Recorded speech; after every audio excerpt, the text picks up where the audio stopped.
Good morning, everyone, and welcome to our fall town hall. We have these town halls every fall and spring of the year to give updates on the TTU system administration and across the system, and also to have special guests to come and speak and to have a little bit of fellowship. We hope you all enjoyed breakfast this morning, and thank you to our system relations team for providing those breakfast burritos. Sometimes we have a little event, and that was our event this morning. We hope you had a little bit of time to just visit with your teammates across the office on the different floors. So today we are celebrating the farewell town hall of our Chancellor, and he is going to be the feature here today. So no other special guests. We're just going to be featuring Chancellor Mitchell. So before we get started on that, I want to bring up Christy Felton. She is the chair of our SECC campaign, our state employee charitable campaign. And I want to have her talk a little bit about that before we hear from our featured guest. Thank you. Thank you all for giving me the time to take a quick minute and talk about SECC. You probably all have heard about it. And before I talk about it, I do want to give a shout out to our coordinators who, if you have any questions about the campaign or your donations, you can talk to them or myself. But Sandra Wakeman, Anita Patel, Becca Gonzalez, Leilani can't say her name, last name, Nerano, Bailey Job, and Debbie Martinez.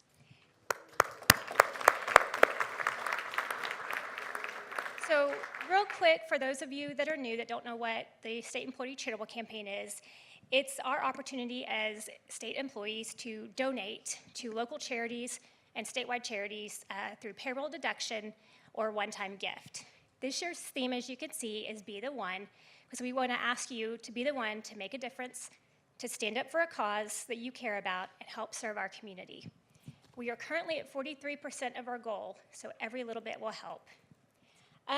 But rather than talk about the impact that we can make, I thought it'd be meaningful to hear from one of our own. So I'd like to invite Todd Harden up to tell us his story on why he gives to the SEC campaign. Thank you, Christy. When she asked me if I would get up and I would tell everybody my why, I was kind of hesitant a little bit because it's very personal to me. But my sophomore, junior year of college, I was dual degree architecture, and at that time they offered a structural engineering piece of it, and I was doing all those classes and electives and everything. And I was taking 21 semester hours of classes, and I was also married at the time, had a baby, I was working full time, I had a big load. And so I was just plowing through the books, doing my studio work, doing my projects, turning them in, and I got a strep infection. And I never went to the doctor, never did anything about it. The strep infection laid into my kidneys and destroyed my native kidneys. And so at 23, 24 years old, I had a kidney transplant. And the donor was a PD cadaver donor. It was a little girl in Amarillo, and she was 6 years old. And she was playing outside in a tree, and she had a dog leash around her neck, and she fell out of the tree. And she hung herself. But because of her death, I netted one of her kidneys. And so it's very, very important to me that I recognize and that I commit time to honoring her life and to try to do the things that I need to do to support that. So I give a lot of my time to Ronald McDonald House Charities of the Southwest, to those kids there. Those kids are dealing with cancer. They're doing infusions, oncology treatments, and some of them have been in wrecks and they're burn victims and things. And so giving my time to help support that initiative and help the families that have those kids over there is very important to me. And so that's my why for why I've decided to give back.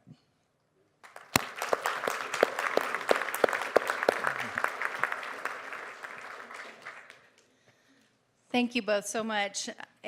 If y'all haven't given to the SECC, there are some flyers around that have some QR codes on them around the building. You can see that. You can always talk to Christy, ask her some questions.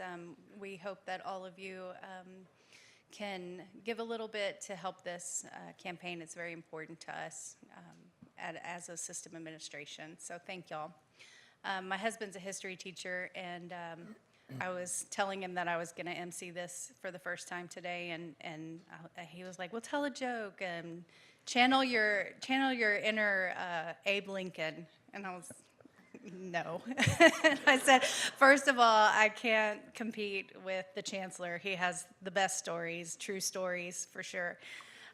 So I want to invite some of our vice chancellors up now, and they can definitely tell some more stories about the Chancellor and share a little bit to him. So y'all come on up. Be really bad. VCs. They have a special presentation for you, Chancellor. They're gonna sing a song too. No, y'all come on down here. I'm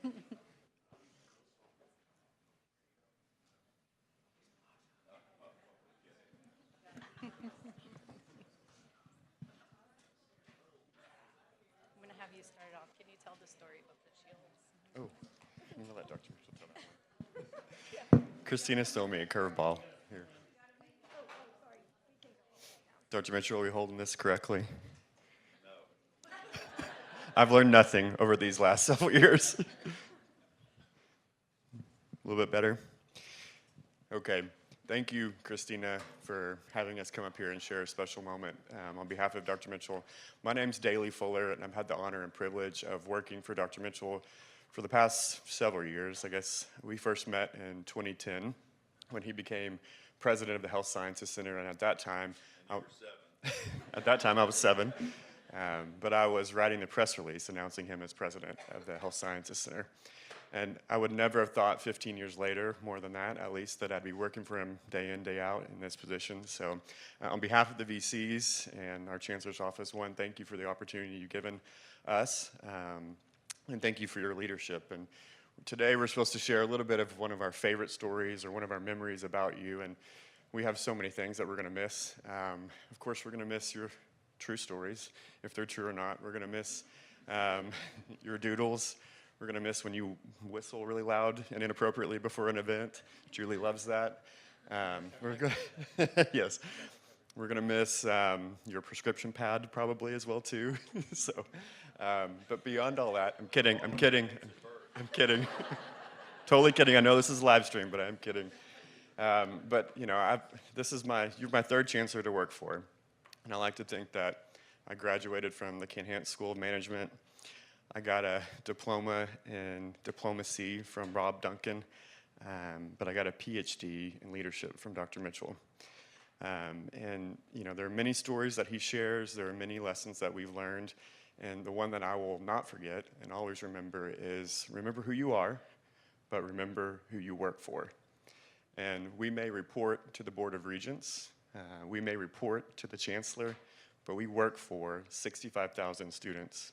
We work for 21,000 employees at all of our 5 institutions in here at this system. So that's one thing I will never forget. And you are our John Wayne, you're our Rocky Balboa, you're our flat top with fenders. You are an incredible human and an incredible servant leader, so thank you for always leading with your heart and with humor. Job well done. Okay. We're going to go this way. Okay, so I'm Teresa Jack. I'm the acting chief audit executive, and before we were in this building, our office was split between Drain Hall at TTU and the Health Sciences Center. So I spent the first 16 years of my career in audit services at the HSC. So I was over there when Dr. Mitchell came as the president. So I've known him for a long time as well. But what I wanted to tell was I was listening to a podcast that Dr. Mitchell did with Jason and Shelby a few years ago, and something that really stuck out to me was he was talking about leadership and also just communication.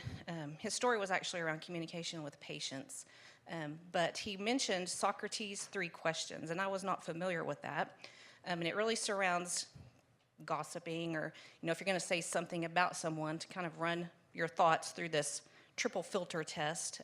So those 3 questions are, is it true, is it necessary, and is it kind? And that really stuck with me, and not just thinking about gossip, but just in our everyday interactions with people, just, and sometimes something may be true, but still, is it necessary and is it kind? And so I've really taken that to heart. Still, I know things slip out, especially, at home with my husband or kids, but I really took that to heart, and I'm trying to use that in my everyday interactions with people at work, and then also with, family and friends. So that's my story. Thank you.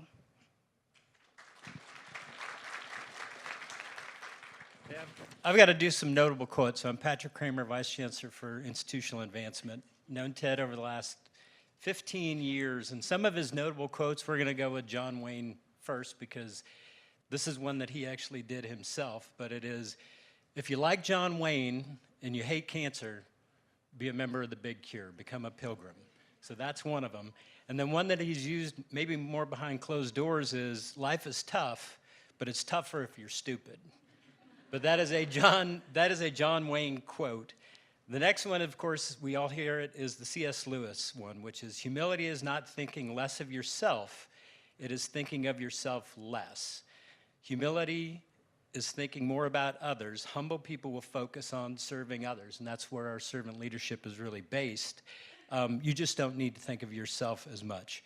Okay, now I got to get into character for the next one, because he does this one a lot, and he'll walk around and he'll say, people of West Texas matter, because those people that are enjoying their steaks in Del Frisco and those that are driving their cars around Dallas and those that are wearing fancy jeans, they need to thank West Texas, because our food, fiber, and fuel come from West Texas, and sometimes we're forgotten about. So, quote from Dr. Mitchell. I got to tell you, our one-on-one meetings, which I always enjoy, always consist of whether we've got a love for the Beatles, we've got music trivia, or we come up with some obscure movie quote that Daly never gets. Christy sometimes gets it, but that might be an age separation issue. And then lastly, because everybody likes to talk about ChatGPT, there's a new one out there called Perplexity. And so when you feed that AI tool into the right components, you get this, which is, I put Ted Mitchell in there, I talked about quotes, I talked about what he's done over the last 15 years, and here's what it says.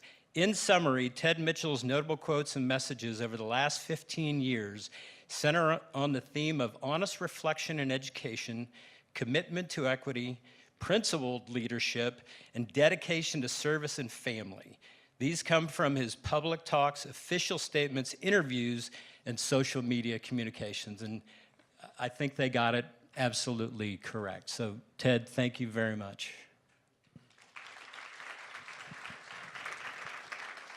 I'm Eric Bentley, Vice Chancellor and General Counsel, and I can honestly say that Chancellor Mitchell is by far the best leader I've ever been around.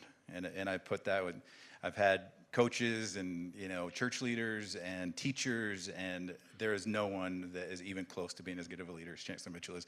And I loved how, I don't know if you all know this, of course, he could work a room like this like nobody else, and he could connect with everybody, one-on-one.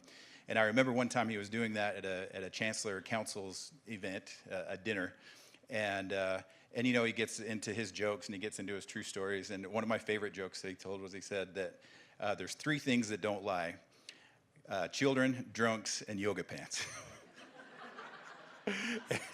and he was able to work the whole crowd, and no one can get away with that and not. I was, yes. I'm going to take the, no, always I'm wearing those. But the way that he had the ability to, and has the ability, I'm talking about him like he's past tense here. I mean, like this isn't a funeral we're doing here. But has the ability to just connect with everybody and make things fun. That's something that I will always remember and that we've taken with us in our team. So I think one of the best traits that he's taught us as a team is resiliency. And we talk about that a lot as a team, and that's just the ability. We go through tough things, and I'm never the one bringing him good news. I'm like, hey, Chancellor, you and the board got sued on this. And he's like, okay, well, let's go. And he'll make a joke about it, and we just move on. And I love that. And so never seen anybody who could take such difficult tasks and just make it fun for everybody. But so we came on at the same time in terms of him as Chancellor about 2 weeks before I came on board. as general counsel. He inherited me because I was hired by Duncan. And so, but I feel like it was, hopefully for him, it was a match made in heaven for me. And I was just so grateful to work for him and all the things that he did. So anyways, thank you so much.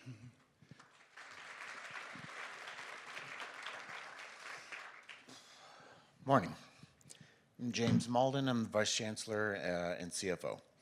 I've been here almost 3 years, and I'm going to start with reading a little bit of a letter I wrote 3 years ago. No, I'm good, thank you. Texas Tech University System, your emphasis on servant leadership speaks to me. It was a key message during my days at Dallas Baptist University, where I obtained my degrees and now teach as an adjunct finance professor. To think that there is a state higher ed system that truly encourages servant leadership and places a priority on sincerely being values driven, you have my attention. That just grabbed me. It meant a lot. I had a bad prior higher ed system experience. I didn't really plan on going back into higher ed. I've had job applicants ask me, is that real, or are you just giving lip service like other organizations? It really means something, Chancellor, and you've set that tone. They say you set the tone at the top, and it's been nothing more than clear to us. You've set a tone where we can enjoy where we work, where we can be invested into, where I'm free to say, Chancellor, I see things a little bit differently, let me explain, and you're open to that. You usually interrupt me with a movie quote or a funny joke, but you do listen to me, and I appreciate that a great deal. I realized this morning, thinking about speaking, I've been working for 40 years, so I'm pretty old. I've had probably 3 really good bosses in those times, but I can tell you right now, none of them until now have I would deem as life-changing. You've made a huge impact on me and this whole organization. I'm going to stop right there.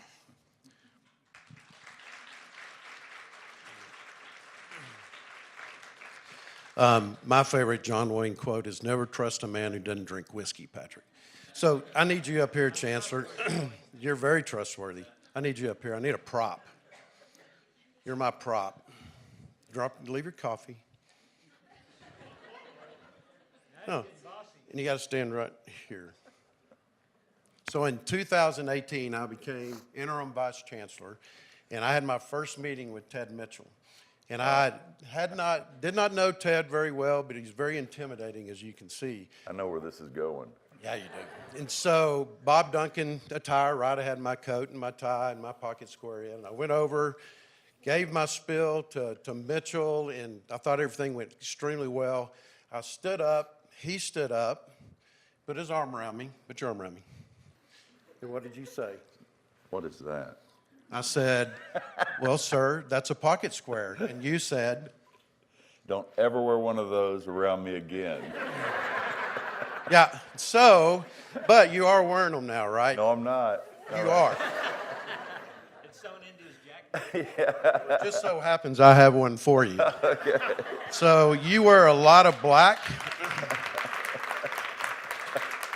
How many black shirts do you have? That's all, just about all I have. Okay, so that's going to go well with it. So you can remember me for that. Thank you, sir.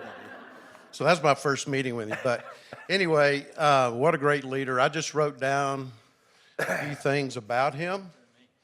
Yeah, sorry. A few things about him. Courageous, caring, compassionate, lots of integrity, great hair, married over his head for sure, faithful, family, and humble. Thank you for all you did for us.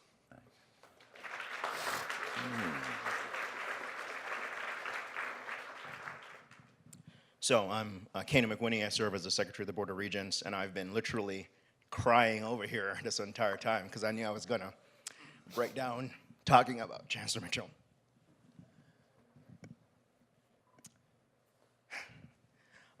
You want this? I'm going to get through it. So, you know, I started my career with the system at the Health Sciences Center, and Chancellor Mitchell came in as president. And quite frankly, I didn't know if I was going to survive the transition from one president to the next. And not only did I survive, but I think I thrived under his leadership. The thing with Chancellor Mitchell, when he was president, when he was chancellor, I have never heard him use the title or the position to get his own way. I've never heard him in a meeting say, I'm the president or I'm the chancellor, so you have to do this or that. His impact is indelible. And it's not because of the title he's held, but it is a reflection of the character and the substance of the man that he is. And I say this as a young man who grew up in Jamaica who never imagined being in Lubbock, Texas. My wife brought me here, and I'm glad for that. But I'm grateful for every day, every moment that I remember my interaction with him. His example as a father, I use his stories and his example in raising my kids, and I'm going to stop now, but man, I am so grateful having interacted with you and knowing you, sir. Thank you.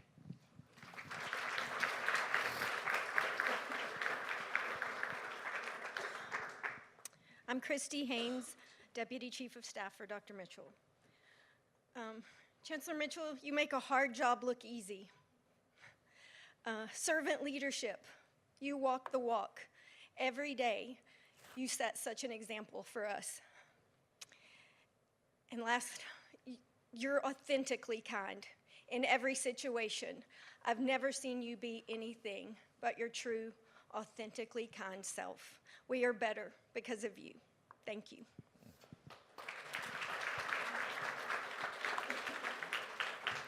I should have gone last. I've worked for all 5 chancellors, 3 lawyers. Naturally, I could get along with them. But the other doctor, you just beat the hell out of that. Thank goodness. Your ability at the Capitol to read an audience, call an audible, address your remarks to that audience, it can't be surpassed. I was always proud to be there with you. Thanks.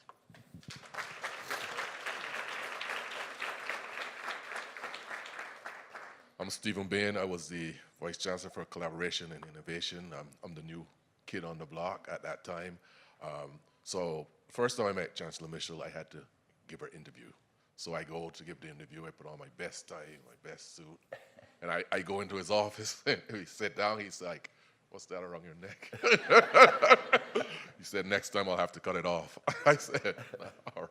But I was really impressed with the way we have a discussion from the first day until now. If I ever go into his office, we have a discussion. It is a discussion, right? We talk about ideas, how we're going to move forward, and so forth. One other quick story. Since I was part of the team, I told everyone to call me Stephen. No one called me Steve. I keep asking them, keep calling me Dr. Bain. I think I wore Chancellor Mitchell down. Now he calls me Bain and still a Dr. Bain. I was able to get rid of the, and another part I really like about working with the team in Dr. Mitchell is his passion for all the universities, the large ones and the small ones, you know, trying to get the smaller MSU and ASU growing and moving forward. I was always impressed with that from an innovation and collaboration perspective, and I really want to thank you for your leadership and the impact you had on me in this short period of time. Thank you.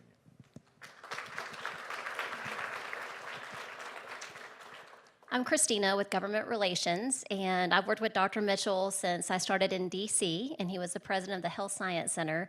And I was really fortunate to be part of the team when we had the Duncan transition, which a lot of you in the room were probably there during that time, and it wasn't easy. And it took a special person and a special leader to put all those pieces back together, and also to have Bob Duncan being part of the team as a volunteer, helping us in Austin as well. But I want to share one story where Dr. Mitchell had to get in a little bit of trouble with me.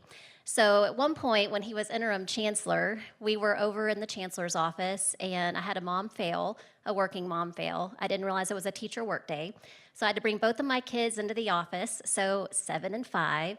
My middle one, a lot of y'all know Catherine. She's probably talked to you into a lot of Girl Scout cookies over the years here at the office, and they're at the office quite often. But I left for a meeting, and my oldest one, I said, do not leave the perimeter of my office. And they had their nap mats, they had iPads, they had snacks, they had no reason to leave. I come back in 40 minutes. Catherine, my middle one, is not there.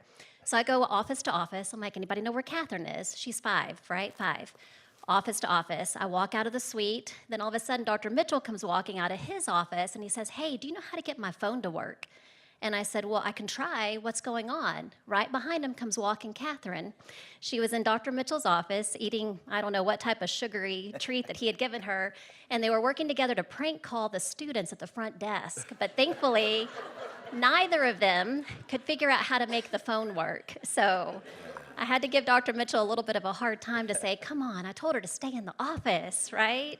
So, but I will miss all of his parenting stories, all the creative punishments for his kids. I've been able to use a few of those on my kids. So, but appreciate your leadership, appreciate all you've done for the system.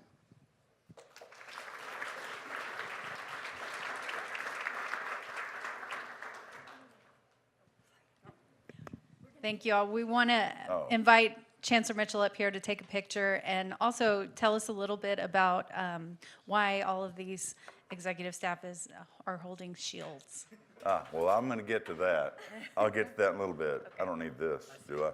Yeah, there's a, are you Do going to say something? what, can I do it in this? Yes, you can. Okay, I don't need 2. Well, what the hell? This is not what I was expecting at all. Well, I'm going to talk about these folks as we're doing our talk here. But I'll just tell you that at the end of the day, what we're going to do today is we're going to go through some of the things that have been successes for our system, since it's the last time I'm going to do this. And it would not be possible without the people that are standing up here, nor would it be possible without everybody out here that has worked with these teams to make it a reality.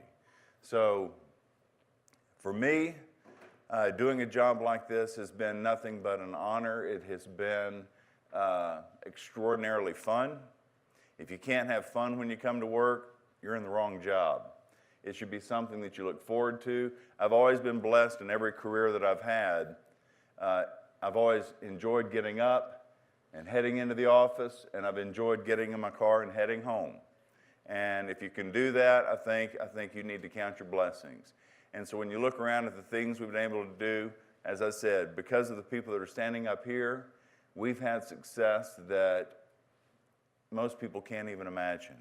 And I am confident that because of the people standing up here, that as we move forward, there'll be more and more and more of the same thing. So I'll talk about the shield here in just a little bit. We gotta get a photo. Okay, we gotta get a photo. Here we go again. We have to hold them up. Everybody needs to scoot in some, right? You're not gonna get everybody in here. I want you to move over this way. Everybody come to this side. Why do we have these shields? Well, we'll talk about them in a little bit. Get some down on the knee. Oh, yeah. We need overlap. We need to get it fighting. No people behind? Okay. I'm gonna need you to Sit? Oh, sit on the table. There you go. Pull up. Already being articulated. There we go. Get on this side. Okay, let's see. Yeah. I need you to come back here with I don't have a spear, but I haven't saved the words. Yeah, okay. Yeah, y'all are good. Let me see.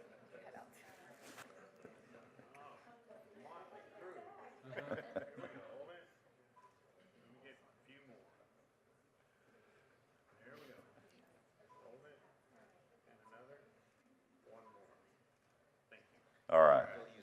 Thank you, guys.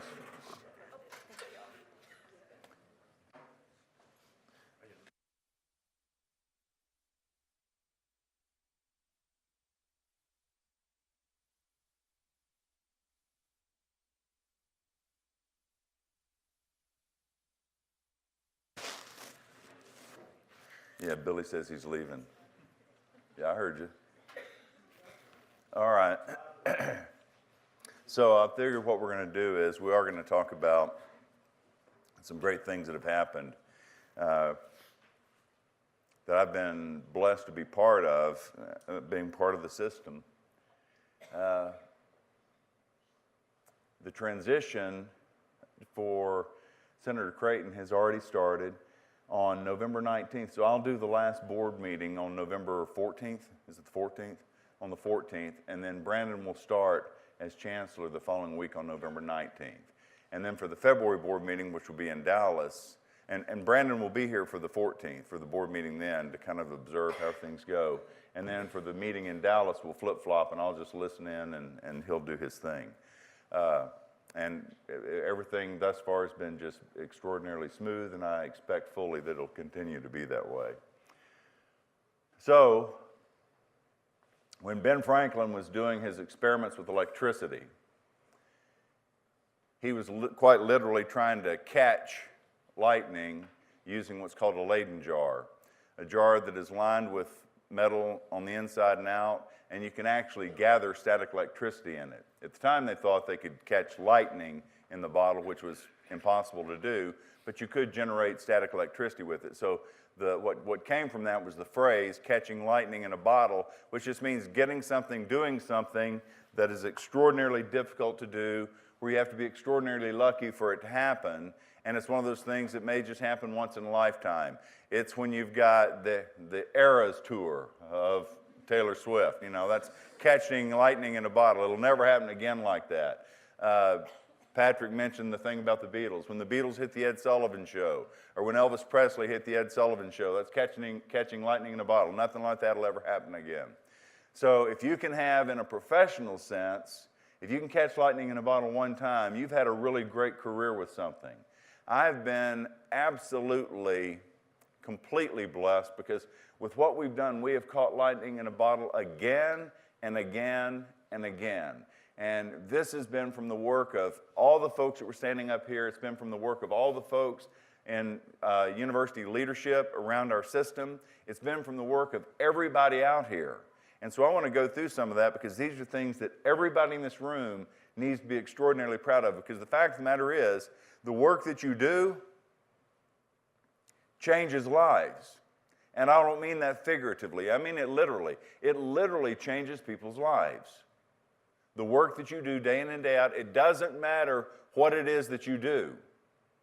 It doesn't matter if you're in facilities, if you're in audit, if you're in institutional advancement. The work that you're doing is changing the lives of young men and women. And it will change them forever. And so I'm going to go over some of those things because everybody here should be proud of this. From an academic standpoint, we've created a record number of new programs within the schools of our universities. And I've listed out, obviously, just a few things to highlight. The aviation program started at Angelo State University. There's an expectation that we're going to have over 600,000 pilots retire over the next decade. Angelo State University saw the need, they plugged in this program, and it will be directly addressing that need over time. Excuse me, I've got bronchitis that I'm on a Z-Pack for because of my wife. No, I mean, I'm on the Z-Pack because of my wife.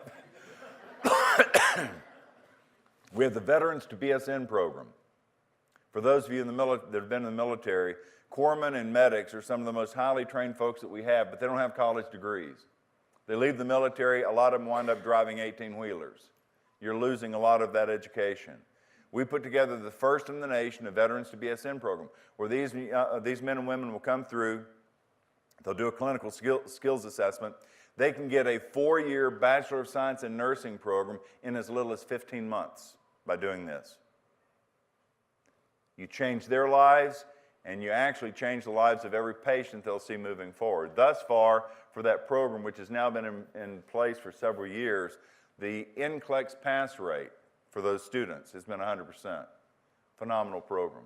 Masters in Public Health program, we were the only system in the state that didn't have an MPH program. With my background in doing public health research, this was something that was important to me. Record number of new schools, the Gail Griffith School of Nursing in El Paso, the Francis Graduate School of Biomedical Sciences in El Paso, the Julia Jones Matthews School of Public Health, the Woody Hunt Dental School, the vet school. These are all things, new schools within the universities that we have as well. We've established one new university. We took a regional campus and we actually grew it into a full university, and I don't remember the last time the state of Texas has done that. And then we added Midwestern State, excuse me, back in 2021 to the Texas Tech system. We've had record enrollment. This is really important to understand. Record enrollment sounds kind of pretty standard, but we've had record enrollment in spite of what they call the enrollment cliff that we've been having over the last several years. There are fewer 18-year-olds today than there were 10 years ago. And if you look across the board in the United States, it's predicted that we'll continue to drop and we'll lose up to 15% of our 18-year-olds over the next decade. In spite of that, in spite of the fact with what's called the micro effect, where kids are graduating high school and saying, I don't want to go to college. I'd rather become a plumber or an electrician or a carpenter. So we have that we fight, and then in the state of Texas, we have what's called the destination cliff. That's where kids grow up in Texas, but they want to leave to go to another state. So we actually have more students leave the state of Texas than come into Texas every year to go to college. In spite of all of that, we've had record enrollment. So we're not at 64,000, we're closer to 66,000 students in our system today because of that. That's a huge accomplishment. In addition to having more students come in, the quality of the students we have coming in has improved as well. And the two of those things together is actually pretty incredible. So if you look at things like our 4- and 6-year graduation rates, they're improving. Our student retention is improving. Texas Tech has more national merit finalists than they've ever had. If you look at the Health Sciences Center, our School of Medicine, School of Nursing, School of Pharmacy, School of Health Professions are all categorized by U.S. News & World Report as what are called Tier 1 schools. I used to joke that I was running a medical school that were I to apply to it, I couldn't get into it anymore. We've done phenomenal things.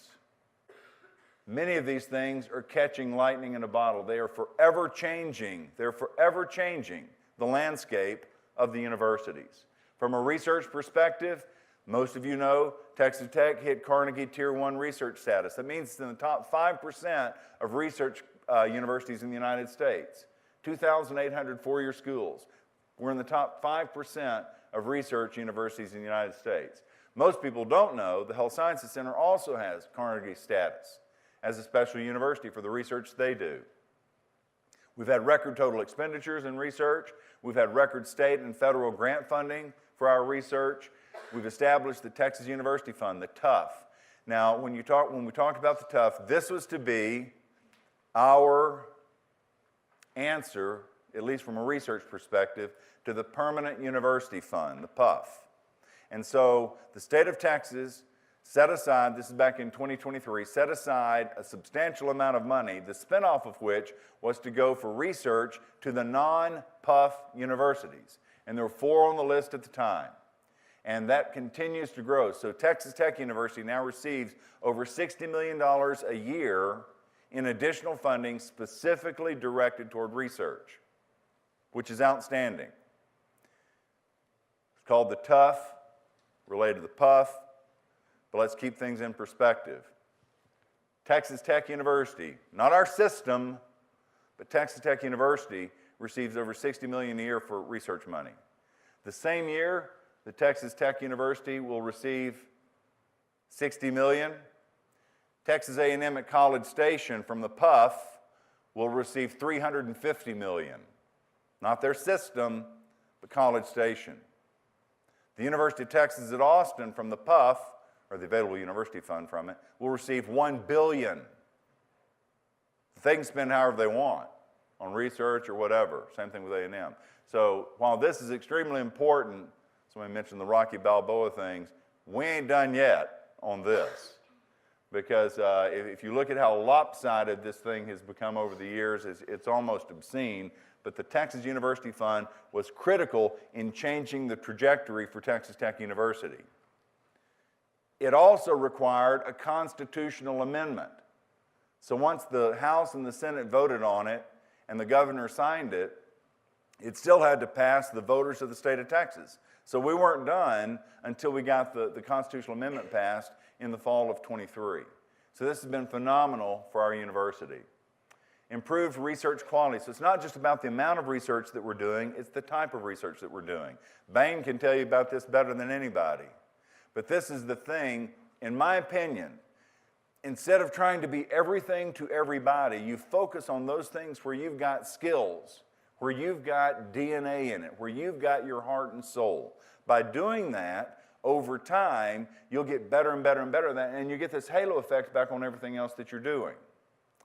We brought on board, as you guys know, the Cooper Institute, a 501c3 research institute in Dallas that is the world's largest database on health and fitness, the world's largest database. It's been ongoing since 1970.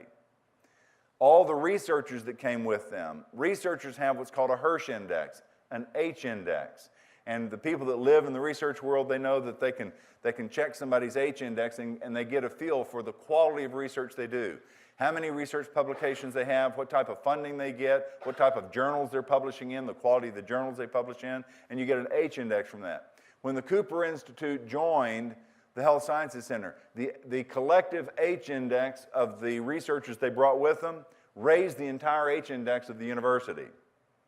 That's the quality of the research that we're doing across the board in our system.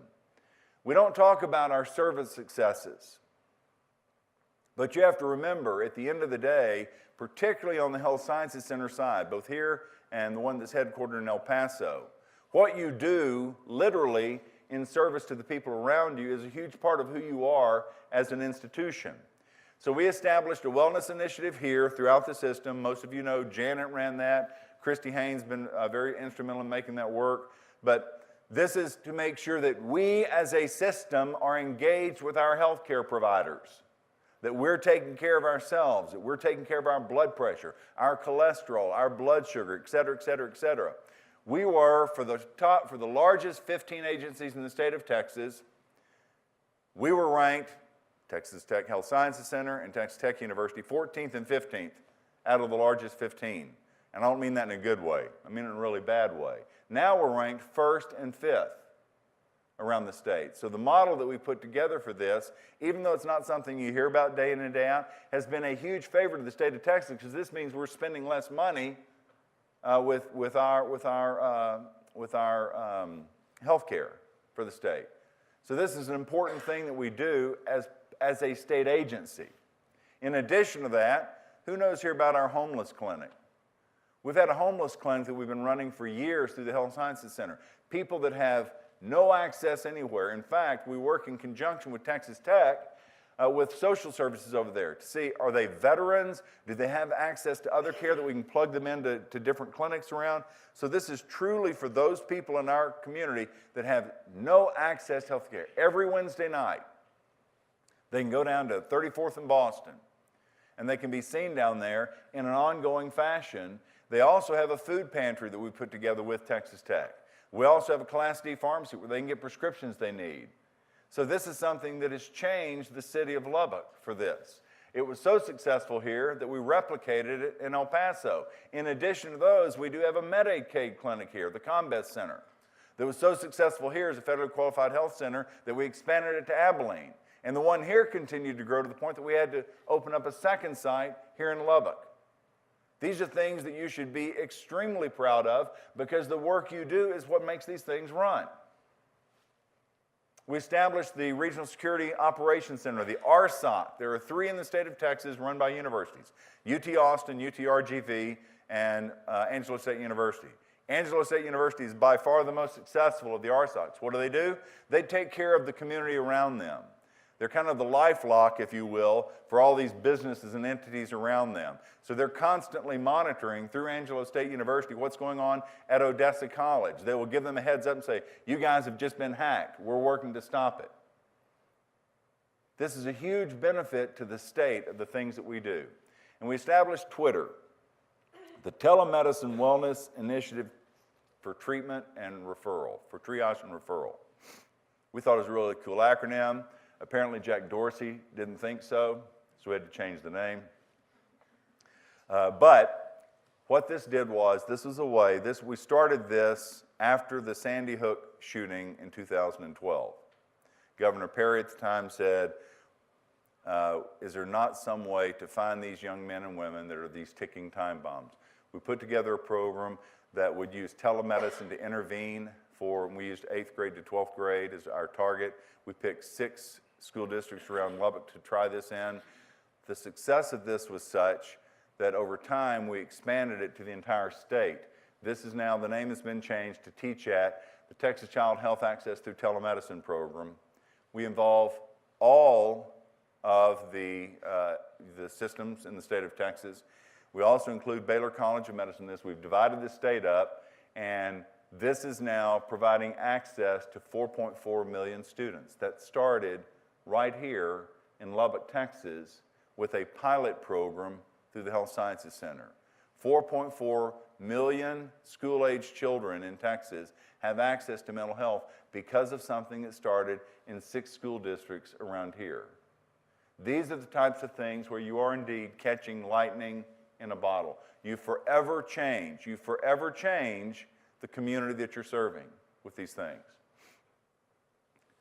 Breedlove has done a remarkable job, not at his pocket square, but in facilities. The VA Super Clinic was a 10-year project.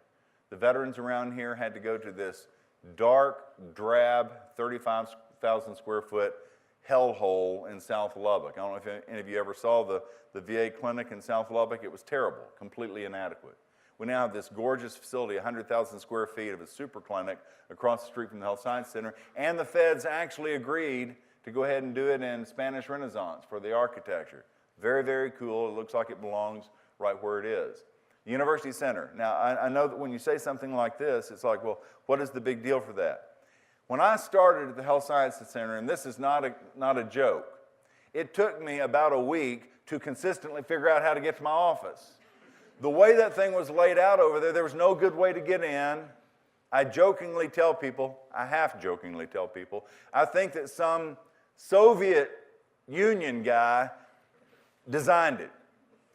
You had this gorgeous campus over at Texas Tech, and somebody says, all right, we're going to develop a Health Sciences Center now. Who can be the architect? And somebody said, oh, I can do it. I know how to play with Legos.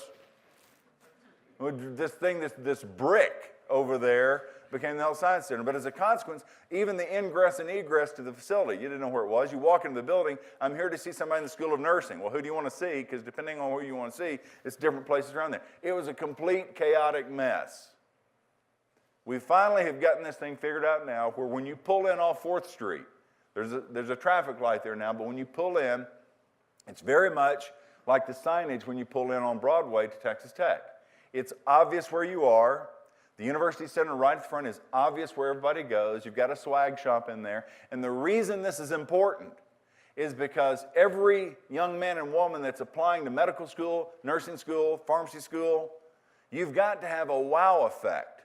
So when they walk into that University Center, there is a wow effect. You've got that $1 million piece of art up on the wall of the beating heart. You've got stuff in there that kids that go in there, they will remember the experience of being here.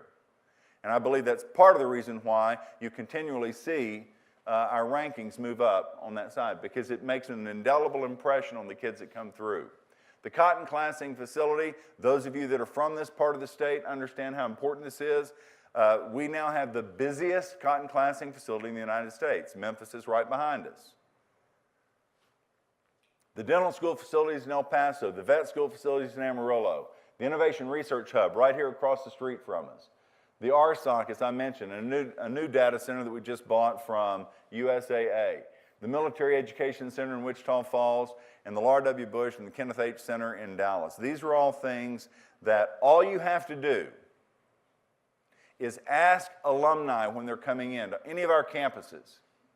Ask them to compare it to when they were in school here. And to a person, they'll tell you, this is crazy. So much has happened here. This is not the same campus that I was on when I was in school here 15, 20, 30 years ago. And this is a testament to the work of people in this room. Government relations, we've had, between Martha and the work she does with her team, Christina, the work they do with her team, the success we've had here has been incredible. This started with restructuring Tech Pack, and I know this doesn't mean a lot to folks here, but it's incredibly important what it's done. Tech Pack, our political action committee, was the way it had always been done before sessions would begin, during the period of time where you're trying to write checks for people. Martha would be very diligent about calling folks and say, look, guys, we need some money for this, we need some money for that, we need some money for this. So you get a call from the chancellor, and they'd say, hey, can you put some money in for this, this, this? But it was always done in a way that the amount of funds that we could get doing that were very limited.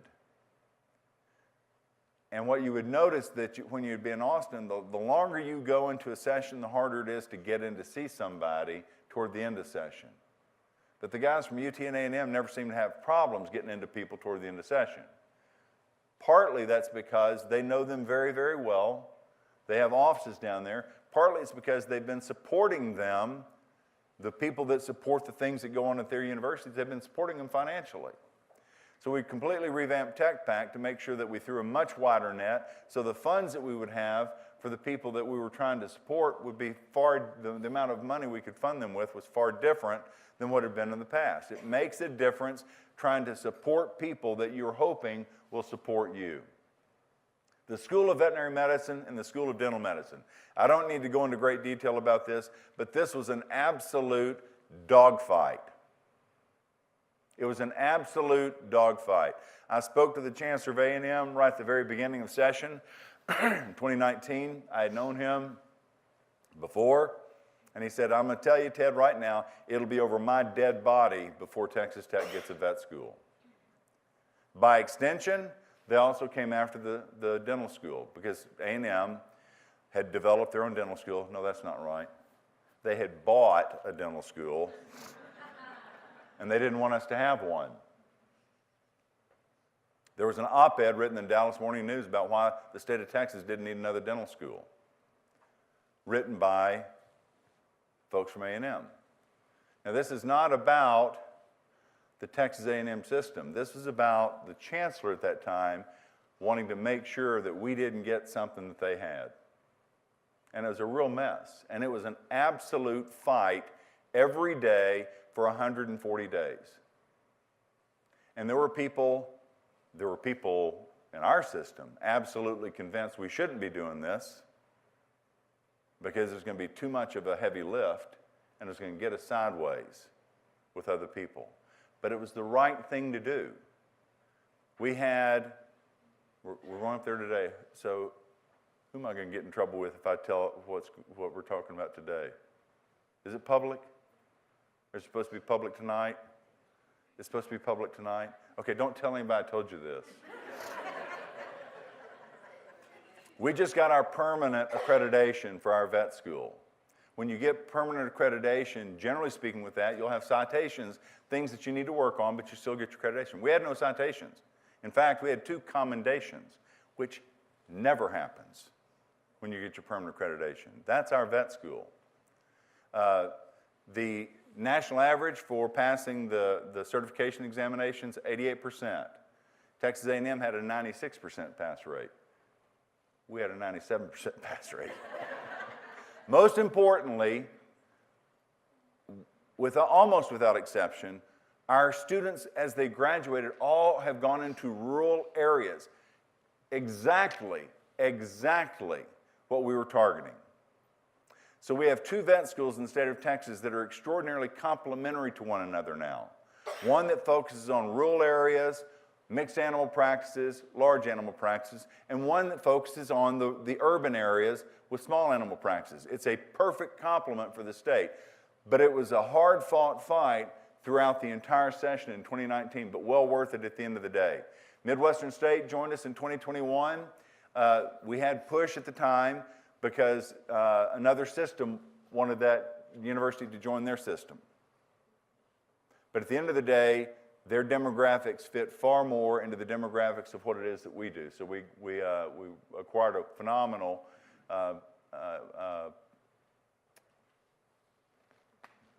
liberal arts university when we did that. They actually have extraordinarily strong programs in health-related areas that help us as well.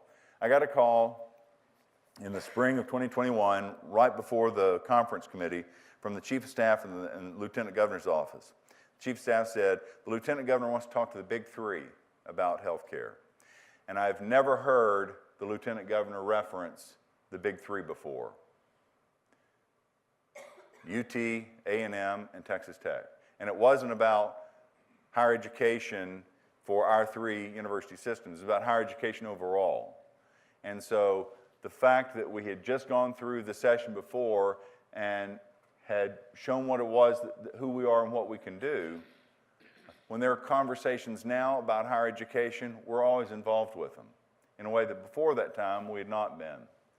We created the TUF, as I mentioned, in 2023, and this session, in addition to, hey, Todd, is this stuff boring you? Yeah. There you go. See you, Todd. I'm kidding. We were able to get an additional $535 million for things around our system that are of critical importance to everything we have going on. We've never been able to do that before. From a fundraising standpoint, we restructured fundraising. We decentralized it from the standpoint of pushing to the president saying, you need to get on this. You need to be in charge of getting your fundraising going. So now we have HSCs, are they doing, no. El Paso's getting ready to kick up what do you call them? Angela State. I know ASU, Texas Tech. Is ASU talking about one? Or I'm sorry, HSC El Paso? El Paso's got their cancer initiative. Okay. So we've got campaigns going on at Tech and at Angelo State. We just finished a campaign at the Health Sciences Center. You've got a campaign going for cancer in El Paso.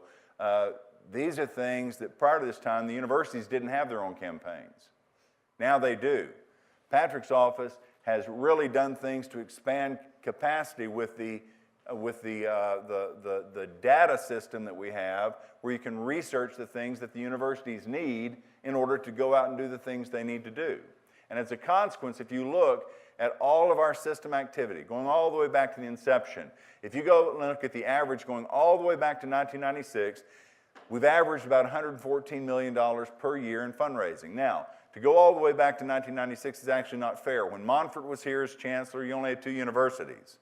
So if you go to what I call the modern era of our university system with Hance and Duncan, we were averaging about $148 million per year in fundraising. Pretty phenomenal.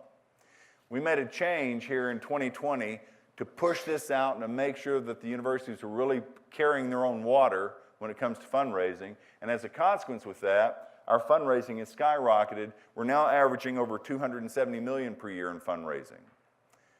In fact, we just got the numbers back for this year. This year we raised $325 million. That average is actually over $280 million per year in fundraising. We are not the university that we were, the university system we were when we were founded in 1996. At that time we had 26,000 students. As I mentioned earlier, we're now close to 66,000 students. We are not the same system. Even as if you go back and look at the fall of 24, we had a $3 billion budget. I know it's hard to read down there, but we have a $3.7 billion budget, which includes the additional funds that we got this session. Recently, most of you have heard of Fermi. Who in here has not heard of the Fermi project going on up in Amarillo? All right, then I'm not going to go over that. This is going to change the landscape of what it is that we do and how we engage with things like electrical engineering, computer sciences, and the like up in Amarillo. We also have the Reese Center. And the Reese Center is the old Air Force Base. We're working very closely in conjunction with other entities around the community that help operate Reese. This will be where we do top secret research with the feds, the Department of Defense, the Department of Justice, other groups. And we're doing this in areas where we already have strengths, but we're expanding in those areas in a way we never have before. We've also signed a memorandum of understanding with the FBI, with the Department of Justice, to do things that open the door for the type of research on the civilian side, not the defense side, in ways that we've never been able to do this before at Angelo State and here at Texas Tech. So these are all new things we have going on, that success begets success. The big cure, Patrick mentioned this. If you like John Wayne, if you hate cancer, you need to be part of this. What we're able to do at the big cure is bring cancer care to the western half of the state of Texas. Lori Rice Spearman says this, your life expectancy should not be dictated by your zip code. And unfortunately, there are areas around here where that's exactly the case because of a lack of access to high-quality care. 40% of people in West Texas leave the western half of the state to go to MD Anderson primarily for their cancer care. 40%. We need to do something here to take care of the people here. So we've had some milestones that have occurred. There's a procedure called a HIPEC procedure, hyperthermic intraperitoneal chemotherapy and cryosurgery that you can do in the OR. These are things that have only been done previously at places like MD Anderson. We are now doing them here in Lubbock. As we've hired the faculty we need for a surgical oncology fellowship program, we're doing procedures in Lubbock that have never been done in the western half of the state. And in fact, they've only been done in certain centers around the United States. Esophagectomies, Whipple procedures, liver cases, additional therapies, histotripsies, hepatic artery procedures with chemotherapy. These are all things that are very high tech, that are very high touch, that are extraordinarily difficult to do, that only highly specialized cancer surgeons can do. The Oncology Fellowship Program that we're putting together, the application is in. There are only 41 of these programs in the United States and Canada, and there are only 2 in Texas. We'll be one of 3 when we get our certification to do this. Once again, between the work we're doing here and the work that we're doing in El Paso, we will be changing forever, moving forward, the lives of the people that live out here. These are all the things where you're catching lightning in a bottle. We've had the most academic success in our system's history. We've had the most research success in our system's history. We've had the most political success in our system's history, and we've had the most fundraising success in our system's history.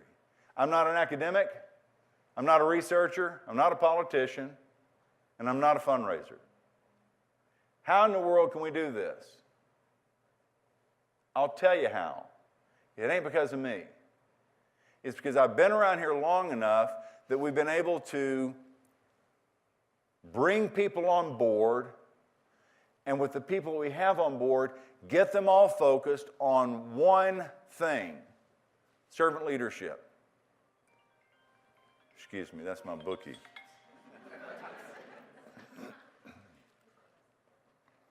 Bet on double hassle on the 5th.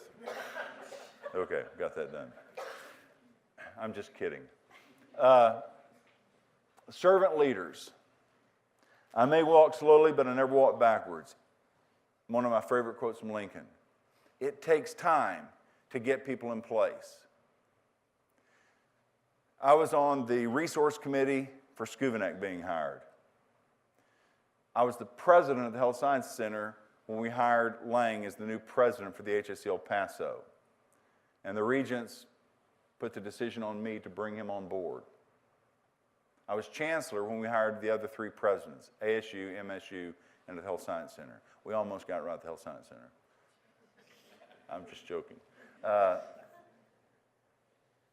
All of them are different. All of them have strengths. All of them have weaknesses, just like me, just like every one of us. They all have servant leaders' hearts. They all live and breathe for the students, the staff, and the faculty in their universities.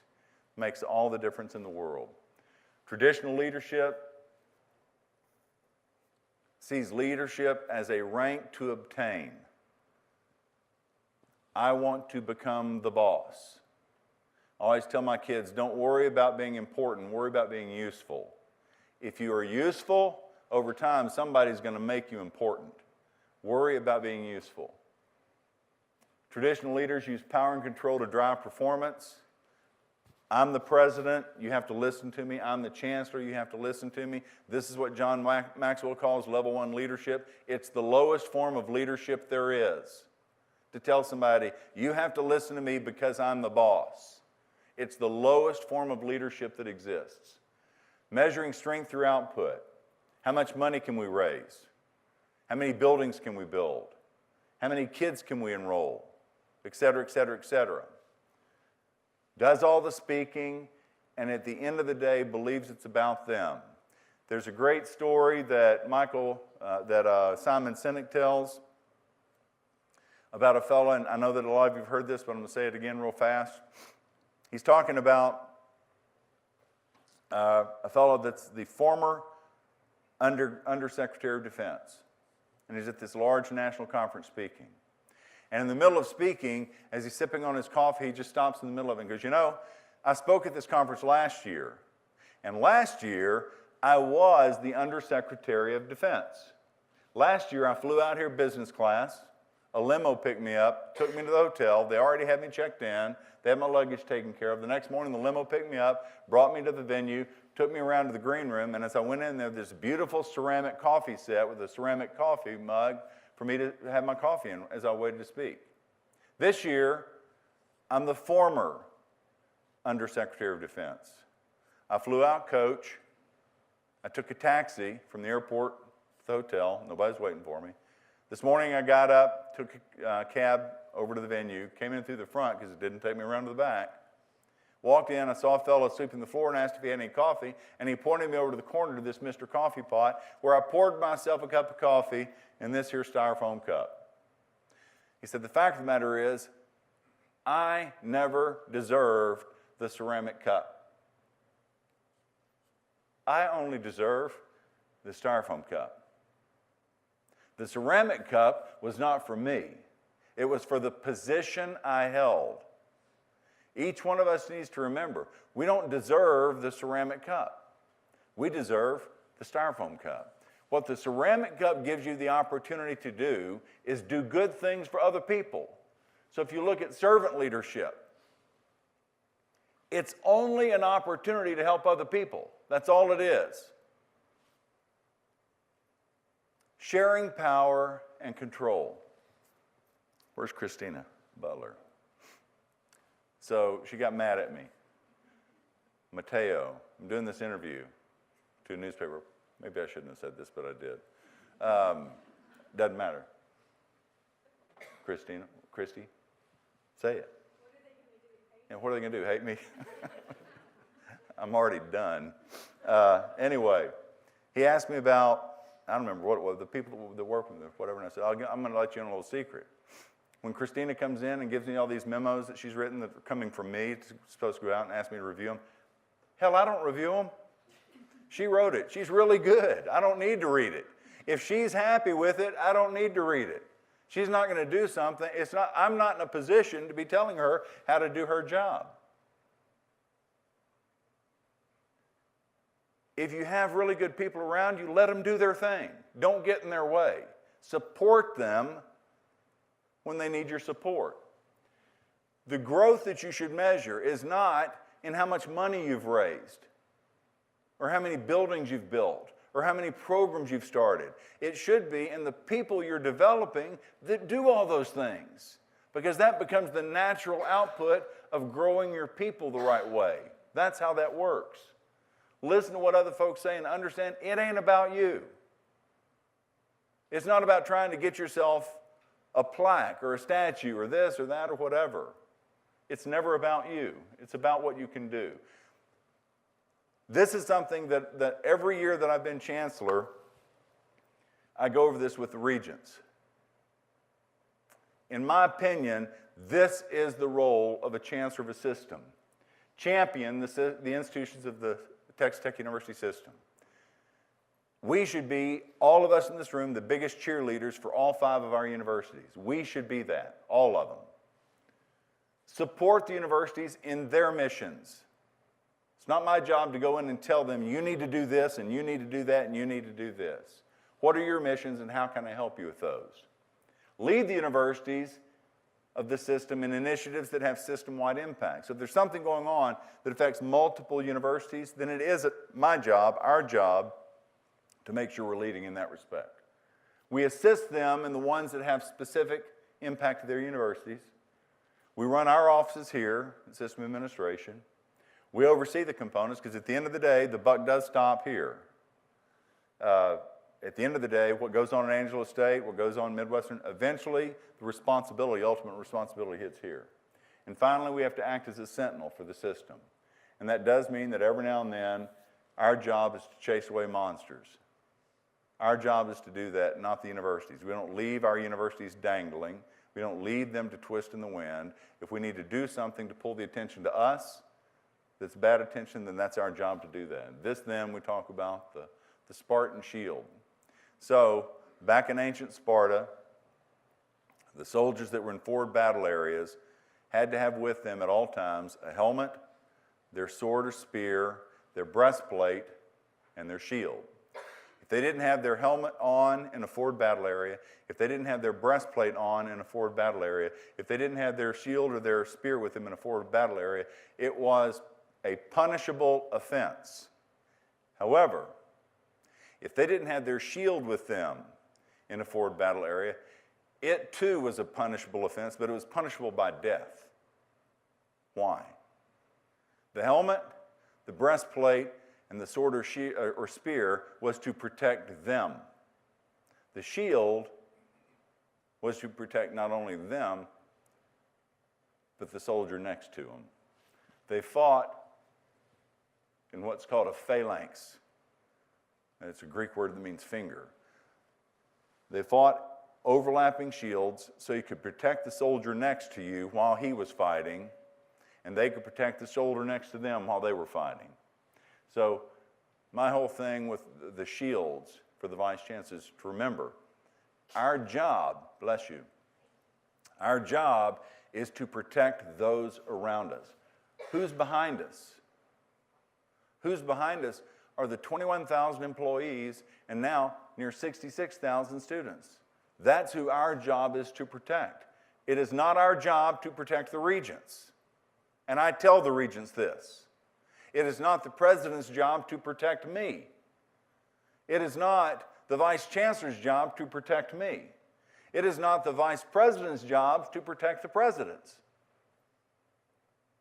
It's all of our jobs to protect the people that we're responsible for. At the end of the day, if you can do that, I'm telling you, the sky is the limit. So, of course, you know, everybody, I've been getting this question a lot. What do you want your legacy to be? Well, we raised $1.5 billion since I started. And you know what? I don't give a hang about that. I hope that when Creighton comes in, they raise $2 billion. We've started more programs. We've started more schools. We've had more research money coming in. We've had more political money coming in than we've ever had before. I don't give a hang about any of that.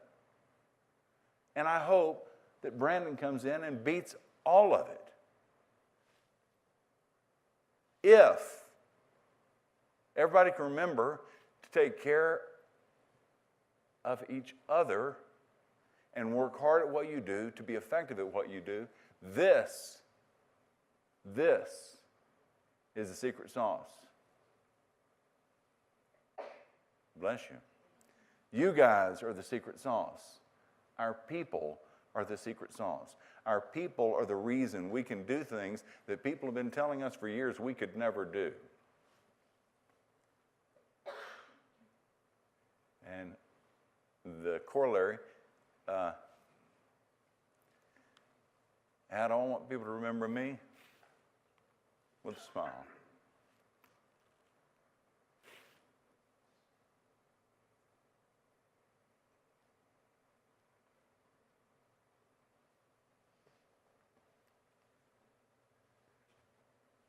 This is the way I'll remember you. That's it.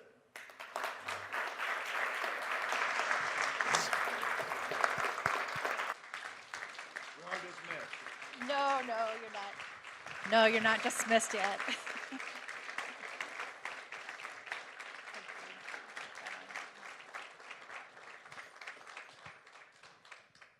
Thank you so much, Chancellor. I have one more thing. You can sit down just for a few more minutes.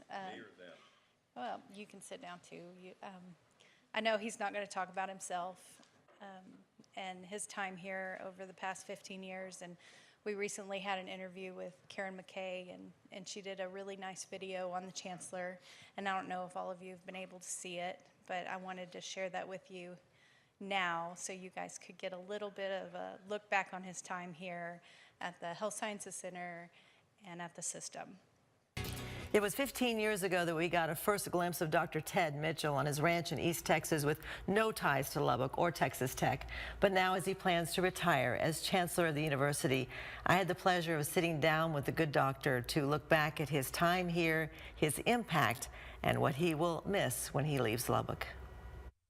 Dr. Ted Mitchell and his wife, Dr. Janet Tornelli, came to Lubbock as a team, just like they were in medical school. I can still say it was love at first sight. Ted's father was also a doctor, but not the only one who influenced his career. The two mentors that I had were obviously my father and then Dr. Cooper. That's Dr. Ken Cooper, the father of aerobics, who launched the famous Cooper Clinic in Dallas. Dr. Mitchell became the CEO of the Cooper Clinic until one of his patients had a bigger idea. I had a patient named Ken Hance that at the time was the chancellor, and he called me and said, "Hey, Ted, we're looking for a new president for the Health Sciences Center, and I'd like for you to help us with the search." 2 years later, Ken Hance was back to ask Mitchell to apply for the job, and the rest is history. It's an absolute honor. Mitchell became president of the Texas Tech Health Sciences Center in 2010. Alan, Ted Mitchell, good to see you. Janet was excited to bring her horses to Lubbock when she learned about the Tech mascot. Probably more than anything that got her out here, the masked rider, while Kent was the chancellor. Every home game, Janet showed up in the full regalia of the masked rider, ready to take over if the need arose. Meanwhile, President Mitchell took the reins of the Health Sciences Center, building a sense of teamwork. And as serious as that mission was, he and Janet were famous for their Halloween parties involving the staff and the students. We had one Halloween where one of them stayed in a coffin the whole time, and every time somebody's coming up to get the shrimp off the dish, he looks like a corpse, but he's grabbing them every time. Fun events that he says turned out to be good for the medical school. It helped a lot with the recruitment. Bringing you the latest health coverage and medical It was during all this that the president joined our team at KCBD. This is not my dog, this is Denver. Every week he brought us the president's prescription, advice on safety, nutrition, exercise, and more. And he found time to show his lighter side in videos for the HSC, with a special interest in encouraging the medical students. So welcome back. And when he was chosen to become chancellor in 2019, he chose not to move into the chancellor's house. I don't think they would have appreciated if we'd hauled 3 horses into the backyard of the chancellor's house. But look at the work that was accomplished during his years as chancellor.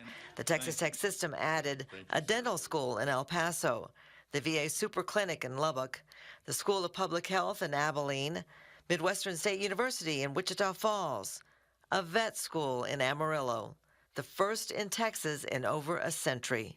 And more recently, the Kenneth Cooper Research Institute in Dallas, a real coup for Texas Tech, with an obvious nod to Dr. Mitchell from his mentor, Dr. Cooper. In his 95th year, he's still blowing and going. So why is Ted Mitchell retiring at 63?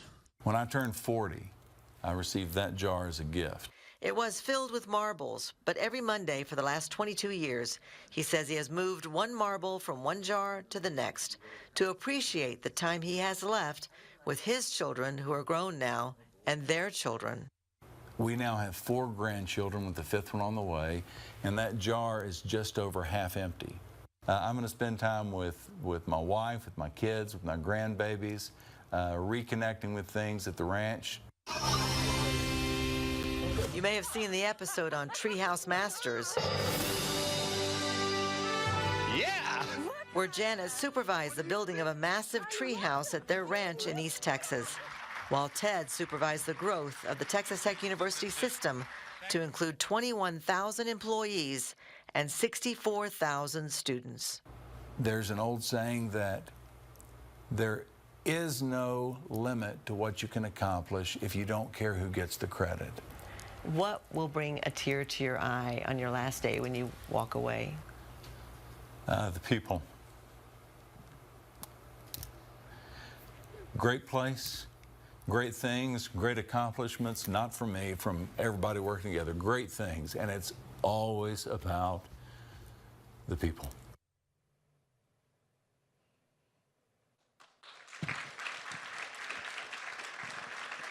Thank you so much, Chancellor Mitchell.